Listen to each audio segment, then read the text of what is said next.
हाँ तो बच्चों, हम आज सिखाएंगे कि रोलर को कैसे असेंबल करते हैं। तो चलिए हम सीखते हैं। तो सबसे पहले हमें लगाना है चक्के। तो पहले हम पहला चक्का लगाएंगे।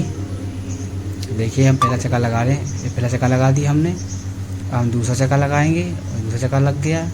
फिर हम लगाएंगे इंजन को। इंजन और स्टीयरिंग है उसे लगाते हैं हम। फिर लगाएंगे हम फ्रेम लगाएंगे। फिर लगाएंगे कैबिन।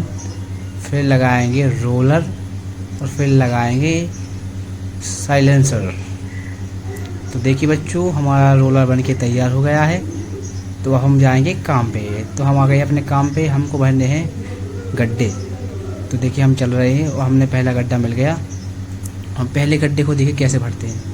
ये पहला गड्ढा भर गया और तभी दूसरा आ गया उसको प्लान करने के लिए। और फिर हम चलते हैं अगले गड्ढे की तरफ, क्योंकि हमें 3 गड्ढे भरने हैं। तो बच्चों देखिए, अब ये दूसरा गड्ढा भी आ गया और हमने दूसरा गड्ढा भी इसमें भर दिया। अब चलेंगे अपन तीसरे गड्ढे की तरफ, क्योंकि हमें 3 गड्ढे भरने थे ना। तो हम तीसरे गड्ढे की तरफ चल रहे हैं और देखिए तीसरा गड्ढा भी आ गया। तो बच्चों, अब तीसरा गड्ढा भी हम भरने वाले और ये भर गया। तीसरा गड्ढा भरने के बाद हमारा काम ख़त्म हुआ और हमने अच्छी तरीके से गड्ढे भरे हैं। तो दोस्त बच्चों, अच्छा लगे तो लाइक और नीचे दिए लाल बटन को भी दबा देना।